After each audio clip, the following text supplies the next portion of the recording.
Y ya está con nosotros Ramón Pérez. Buenos días. Hola, buenos días. Hoy de las pensiones, ¿no? Que es un tema que, bueno, que viene provocando bastante polémica y bastantes protestas por parte de nuestros mayores, ¿no? Yo creo que es un tema de máxima actualidad. Siempre hablamos de las cláusulas suelo, de la vivienda, y hay muchos otros temas que yo creo que son de muchísimo interés. Y bueno, pues últimamente se habla muchísimo en los medios de comunicación de la problemática del sistema de pensiones en España, que es uno de los pilares fundamentales de nuestra sociedad. Y bueno, yo creo que es un tema de máximo interés. Y el otro día te lo comenté y creo que desde hace tiempo me apetecía hablar de este tema y bueno, pues adelante. ¿Y tienen razón nuestros mayores con las protestas? ¿No tienen? ¿Se puede solucionar el problema de las pensiones? ¿Tendremos pensiones en el futuro? Hombre, yo creo que de hecho se me ha olvidado comentar lo del Día de la Mujer, lo del día 8, y está relacionado también con el tema de los mayores, porque las mujeres, los mayores, muchos colectivos están saliendo a la calle a manifestarse. Y yo creo que eso es muy importante, ¿no? Yo creo que la sociedad civil tiene que activarse y tiene que salir sola a la calle, no manipulada por algunos grupos o partidos políticos, sino de una forma no partidista y de hecho, pues bueno, se dice que la mayoría de los pensionistas en España son el colectivo, digamos, el mayor caladero de votos del Partido Popular y sin embargo han salido a protestarle a Rajoy. Y de hecho ayer creo que fue en Badajoz le hicieron una pitada bastante importante y creo que bueno que eso demuestra que al final pues los pensionistas son un colectivo al que hay que tener muy en cuenta, ¿no? Entonces esa movilización ha puesto de manifiesto algo que yo entiendo que es fundamental y es un poco de analizar, ¿no? La problemática de las pensiones y hacer un poquito de pedagogía al respecto. Entonces, yo cuando, por ejemplo, se comentaba, mucha gente comenta, muchos pensionistas, que es ridícula la subida del 0,5% que se ha hecho 0,25. por parte de 0,25, efectivamente 0,25 de la subida de las pensiones. Y al final, cuando uno sabe un poquito cómo funciona por dentro el Estado y la administración pública, sabe por qué se hacen ese tipo de cosas. Y es al final, desgraciadamente, por propaganda política o por poder hacer determinado titular en prensa, ¿no? Que es el gobierno sube las pensiones, ¿no? El gobierno sube las pensiones, claro, aunque sea un 0,25, pero ha subido las pensiones. Que eso al final yo creo que tiene un efecto contraproducente porque lo que hace es que la subida de muchas personas, como dice una amiga mía, dice es que la subida ha sido de 70 céntimos. Con eso no pagan ni la carta en la que se le manda a los pensionistas la notificación de la subida de la pensión. Entonces, diciéndole y recordándole que le han subido las pensiones, digamos, haciendo... Yo creo que es posible subir las pensiones. Y después diré la fórmula. Pero bueno, subirlas más. Subirlas más. Y yo creo que hay que subir más las más bajas. Evidentemente, eso es lo primero que hay que hacer, ¿no? Entender un poquito cómo se encuentra el sistema de pensiones y entender que las personas que a lo mejor necesitan más la subida son las que menos cobran. Claro. Y en consecuencia, yo creo que todas las pensiones había que subirlas. Si partimos de una premisa que es que los recursos del sistema son limitados y no hay, el Estado no tiene una capacidad ilimitada para aplicar una subida de pensiones generalizada, a lo mejor lo que el gobierno debería de hacer es reflexionar sobre qué pensiones son las que merece la pena subir o las que necesitan más una subida. Recordemos que dentro del sistema de la seguridad social hay pensiones mínimas y pensiones máximas, ¿vale? Yo creo que, por ejemplo, se podía establecer o sería conveniente establecer una subida de las pensiones de las que vamos a poner un límite de los 1.000 euros. De 1.000 euros para abajo se deberían de subir y se podrían subir con un mecanismo que es los presupuestos del Estado y las partidas de los presupuestos del Estado, ¿vale? O sea, cuando se dice es que no hay dinero para subir las pensiones, esa afirmación no es cierta. No es cierta porque las pensiones se pagan con los presupuestos del Estado. Y dentro de los presupuestos del Estado hay muchas partidas, hay muchos ámbitos en los que se gasta el dinero, en los que se podría priorizar, ¿vale? Porque al final en la vida todo es cuestión de prioridades y se podría priorizar utilizando el dinero mejor. No se trata de gastar más, eso sí yo lo comparto, esa idea, ¿no? Sino de gastar mejor los fondos del Estado. Y simplemente haciendo una búsqueda, porque hoy día tenemos una herramienta maravillosa que es Internet, en la que uno se puede informar muchísimo. Internet a veces nos abruma con una cantidad brutal de información que lo que hace es te mareas y te pierdes. Pero si sabes buscar bien, encuentras datos muy, muy curiosos, ¿no? Yo busqué, por ejemplo, información, mi novia te va a matar. me va a matar cuando diga esto, pero bueno, el Ministerio de Defensa, por ejemplo, gastos, el incremento que yo te he enviado, esa noticia por WhatsApp, lo puedes tú si te parece y así participa un poquito. La subida tan brutal en el presupuesto del Ministerio de Defensa. Cospedal anunció una subida del 30% en el gasto de defensa para pagar armas el año próximo. Vale. 30%. Perfecto. Bueno, pues yo me pregunto, ¿es necesario? Eso yo luego tú lees un poco, y es que España dentro de la OTAN se han comprometido y tal. Vamos a ver. ¿Es necesario que España incremente los presupuestos de compra de armamento? En esta coyuntura en la que estamos actualmente, después de la crisis tan brutal, y que se comprometa el Ministerio de Defensa con la OTAN. Bueno, ¿qué nos va a hacer la OTAN? Pues va a decir, oiga, ¿usted tiene que gastar más? Sí, bueno, pues yo gastaré más en defensa cuando pueda, pero ahora tengo otras prioridades, como son los pensionistas, por ejemplo. Entonces, dentro de los presupuestos generales del Estado, porque todo lo que está saliendo ahora en todos los medios de comunicación es que no hay dinero, pues habría que subir los impuestos, ¿no? Y hay artículos en prensa y dice, habría que subir el IRPF. Es que no hay que subir los impuestos. Yo creo que los impuestos no hay que subirlos. Ya están lo suficientemente altos. Si es que el Estado recauda una cantidad suficiente si tú sabes priorizar y utilizar bien el dinero. Entonces, tú puedes congelar esas inversiones y dejarlas para más adelante. Yo no digo que no se compre en defensa, ni yo estoy en contra del ejército, como es lógico. Teniendo una novia que es militar. No, en serio, yo creo que los estados tienen que tener un ejército. Pero creo que con el mantenimiento... Bueno, Suiza no lo tiene y tampoco pasa nada. Bueno, pues yo pasa un caso particular, pero bueno. Yo pienso que... Pero tiene otro tipo de ejércitos económicos, bancarios, ¿no? Bancarios. Que mandan más. Claro, tiene el dinero de mucha gente y entonces eso le permite ejercer un considerable... Por eso no necesitan ejército. Un considerable poder. Entonces, yo pienso que, por ejemplo, se podían aplazar los gastos en compra de nuevo material, manteniendo el material que tiene el ejército actualmente, y gastar muchos miles de millones de euros en subir las pensiones más bajas, no todas las pensiones del sistema. ¿Por qué? Pues porque evidentemente hay personas que pueden cobrar 2.400 euros al mes de pensión, que es la pensión máxima del sistema, ¿vale? Yo creo que esa persona, porque se le congele la pensión, no va a decir nada, sobre todo porque ya es un privilegiado por tener esa oportunidad, que sí, que la han cotizado y efectivamente nadie le está regalando nada. Ojo al dato, ¿no? Pero bueno, yo creo que a esas personas, si se le pide a los pensionistas, digamos, del tramo más alto de todo el sistema, se le pide un poquito de solidaridad, entenderán que a las de la parte más baja del sistema de pensiones, los que cobran 600, 700, 500 euros al mes, si se les sube un 5, un 6, un 7%, pues no creo que nadie lo vaya a entender como algo que sea abusivo o que sea desigual o que sea insolidario, sino todo lo contrario, ¿no? Yo entiendo que hay que ayudar más al que tiene menos, y en eso consiste la justicia, ¿no? En tratar de forma igual a los iguales y desigual a los desiguales. No son igual las personas que cobran más de 2.000 euros de pensión que el que cobra 500 o 600 euros al mes. Entonces, tenemos muchas ocurrencias, como salen ahora, como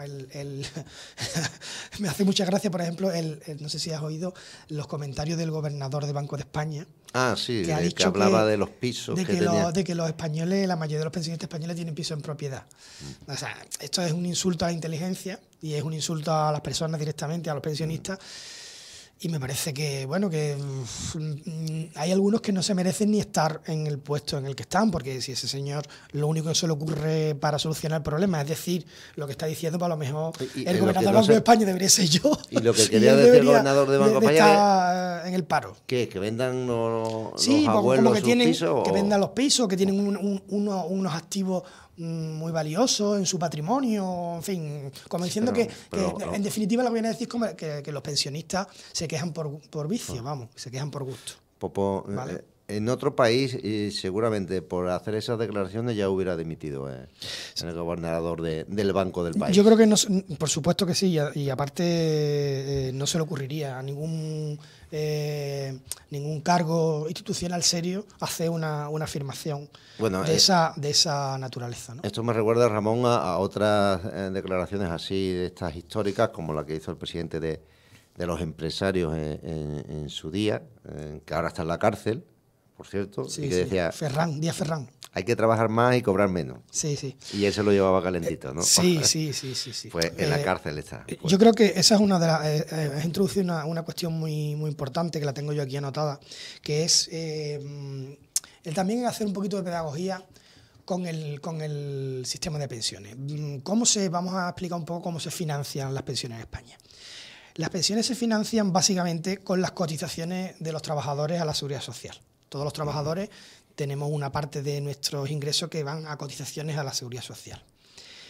¿Qué pasa con las pensiones? Pues que ahora mismo, como todos sabemos, cuando cae el empleo en la crisis, se produce un déficit de ingresos de la Seguridad Social. ¿Por qué? Porque hay menos personas trabajando y cuando ya se ha empezado a recuperar el empleo, se han reducido las cotizaciones. ¿Por qué? Porque los salarios son más bajos. Recordemos que lo que uno cotiza es un porcentaje de lo que gana. Si gana menos, cotiza menos porque ese porcentaje no es el mismo porcentaje de 1.000 euros que de 700. Lógicamente. ¿Vale? Entonces, ¿por qué se ha extendido un miedo infundado, por falta de pedagogía, sobre el sistema de pensiones? Pues muy sencillo, porque uno de los, problemas que en mi opinión tiene nuestro sistema de forma estructural y de errores de diseño de nuestro sistema es que España funciona con un sistema de doble caja, la caja de la Hacienda Pública y la caja de la Seguridad Social. Entonces, las pensiones, por ley,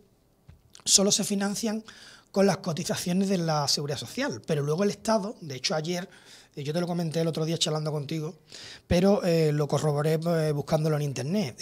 La Hacienda Pública tiene superávit, está ingresando más de lo que gasta.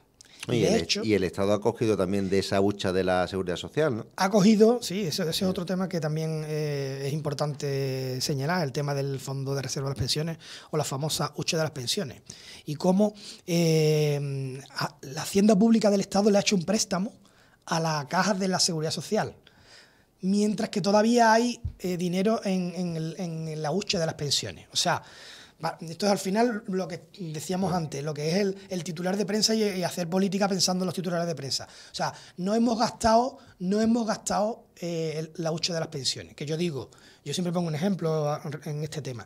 Si yo tengo una hucha para ir al Rocío, cuando llego al Rocío, rompo la hucha y me voy al Rocío, ¿no? Para eso está la hucha para ir al Rocío, ¿no? O para la romería de Punta Umbría de la Santa Cruz, ¿no?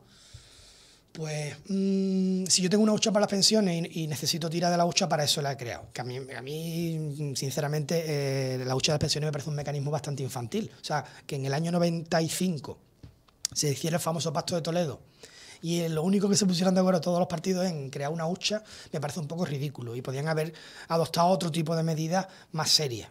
Y de hecho, se está prestando la hucha de las pensiones a una demagogia y a un planteamiento bastante absurdo. Y a mí me parece absurdo tanto una cosa como la otra. O sea, decir, es que están gastando la hucha de las pensiones. Oiga, mire usted, es que la hucha de las pensiones está para eso, para un momento de déficit de la caja de la Seguridad Social. Pero es que, al mismo tiempo, la Hacienda Pública, o sea, la otra caja, el otro bolsillo de donde el Estado tiene el dinero, le ha hecho un préstamo porque realmente el Estado ingresa dinero suficiente para las pensiones. El problema es que por ley nada más que se puede puede pagar las pensiones con el dinero de las cotizaciones sociales. Entonces, lo que yo digo es, ¿las pensiones son sostenibles? Sí son sostenibles, ¿vale? Yo niego la mayor de lo que se dice, no, porque a largo plazo las pensiones son insostenibles. Si las pensiones en España son una prioridad, las pensiones son sostenibles. Lo que pasa es que hay que ampliar el abanico, unificar las cajas y pagar las pensiones con todo el recurso del Estado, no solamente con las cotizaciones sociales.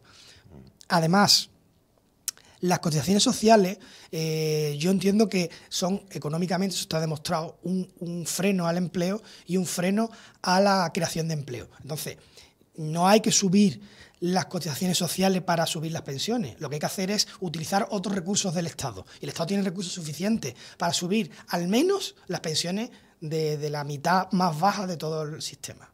¿Vale? Pero lo podría hacer hoy en día. Se podría hacer perfectamente. Además, se puede hacer de una forma coyuntural. O sea, en vez de decir todos los años la pensión subirá al 0,25. No, vamos a subirla incluso por encima del IPC.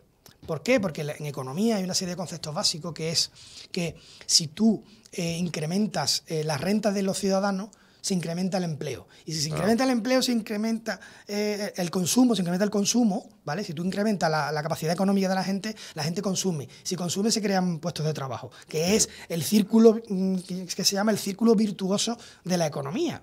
¿Vale? Claro. Entonces, al final, eso es fundamental. Otro tema importante, el tema de la natalidad. Y el error que supone decir, no, es que la natalidad es muy baja, la pirámide de la población. Y el otro día en una tertulia de las radios había una persona que con mucho sentido común decía, ¿de qué sirve que haya más nacimientos, que son más personas que acceden al mercado de trabajo, si hay mucho paro? Lo que importa no es cuántos niños nacen, lo que importa es cuántas personas trabajan y cotizan. Claro. Entonces, de hecho, hay mucha gente ahora que quisiera estar trabajando y no puede trabajar. Claro, si todos los parados que hay en España estuvieran trabajando, las cotizaciones subirían como la espuma, claro, y habría superávit también en las pensiones. Y entre otras cosas, serían personas que no están cobrando a lo mejor alguna prestación social también, que eso tiempo, también, lógicamente, supone un gasto. Efectivamente. Entonces, al mismo tiempo, supondría pues un incremento de los ingresos de la seguridad social y una reducción en los pagos que tiene que hacer en prestaciones de seguridad social. Claro. Por lo tanto, el tema al final siempre va al mismo sitio, que es la creación de empleo, no el incremento de la natalidad. Que es verdad que España tiene una natalidad bajísima y hay que tomar medidas de incremento de la natalidad con más ayudas económicas. Que, por ejemplo, ¿te acuerdas del famoso cheque, el que hizo Zapatero, el cheque bebé de los 2.500 euros?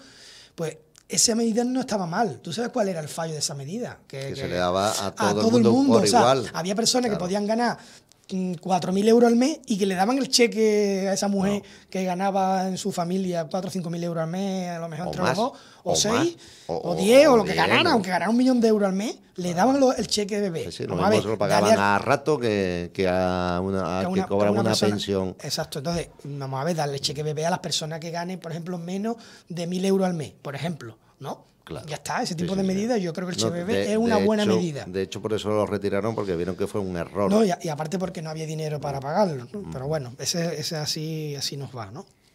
Otras medidas que se han propuesto, por ejemplo, el impuesto a la banca. Bueno, yo con la banca y con las cláusulas suelo, todo lo que vengo dando, a mí no me parece una mala propuesta que ha hecho el Partido Socialista. El impuesto a la banca, ya se le critica, que con eso no cubre ni el 12% de lo que se necesita. Bueno, vamos a ver, si cubres el 12%, pues ya es un 12% menos que tienes que utilizar de otro tipo de partidas. Si creas el impuesto a la banca, ya con eso podrías subir las pensiones, nada más que con ese impuesto. Sin subir el IRPF. ¿Pero cómo les impondría ese impuesto? El famoso impuesto o tasa a las transacciones financieras, impuesto a los bancos, etcétera. Pero eso al final no lo iban a repercutir. Sí, eso es lo que están diciendo. Están diciendo, no, pero es que eso lo van a repercutir. Pues si tú prohíbes o sancionas a la banca que haga eso, no lo hará. No lo hará. De hecho, las cláusulas suelo que ha pasado porque las han metido en vereda a la banca y no está saliéndose de donde se tiene que salir, que es del cumplimiento de la ley.